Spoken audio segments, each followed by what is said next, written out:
46 square yards లో construction చేసిన ఒక స్టాండర్డ్ లోన్ అపార్ట్మెంట్ లో టీఎస్పీఏ రెరా అప్రూవ్డ్ పర్మిషన్ తోటి 2 and 3 బిహెచ్కే ఫ్లాట్స్ అయితే సేల్ కి రావడం అయితే జరిగిందండి. టోటల్ గా ఈ బిల్డింగ్ వచ్చేసి 6+5 ఫ్లోర్స్ లో కన్స్ట్రక్షన్ చేశారు. ఈచ్ ఫ్లోర్ కి వచ్చేసి 3 ఫ్లాట్స్ అయితే వస్తాయండి. టోటల్ గా ఈ బిల్డింగ్ లో 15 ఫ్లాట్స్ అయితే ఉంటాయండి. సెట్ బ్యాక్స్ కూడా చూసుకోవచ్చండి. యాజ్ పర్ నామ్స్ ప్రకారంగా ఎక్కడ కూడా డీవియేషన్ చేయకుండా మనకి చుట్టూ ప్లాంటేషన్ తో పాటు మనకి సెట్ బ్యాక్స్ కూడా క్లియర్ గా వదలటం అయితే జరిగిందండి.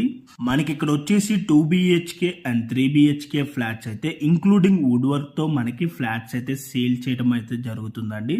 సేమ్ వీడియోలో ఏదైతే ఫ్లాట్ కవర్ చేసి చూపిస్తున్నానో సేమ్ యాజ్ ఇట్ ఈజ్ గా వుడ్ వర్క్ చేసి మనకి ఫ్లాట్స్ అయితే సేల్ చేయడం అయితే జరుగుతుందండి. మనకి ఇక్కడ 2 బిహెచ్కే ఫ్లాట్ సైజెస్ వచ్చేసి 1170 ఎస్ఎఫ్టీలో అయితే అవైలబుల్ ఉన్నాయి. అండ్ 3 బిహెచ్కే ఫ్లాట్స్ వచ్చేసి 1535 ఎస్ఎఫ్టీలో అయితే అవైలబుల్ ఉన్నాయండి.